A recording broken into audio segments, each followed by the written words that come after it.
So craving satisfied ni. Akak, Assalamualaikum. Nak tanya, kalau saya boleh masak untuk akak, akak nak makan apa? Tak tahu. Tak tahu.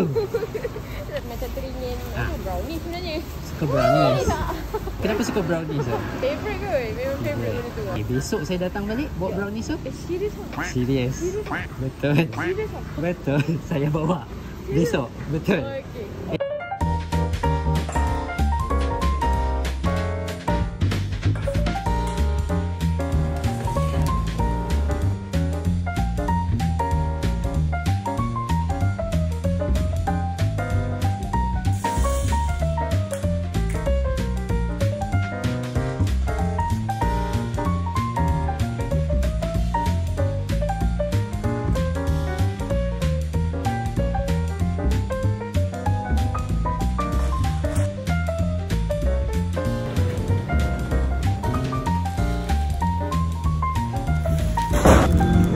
Assalamualaikum.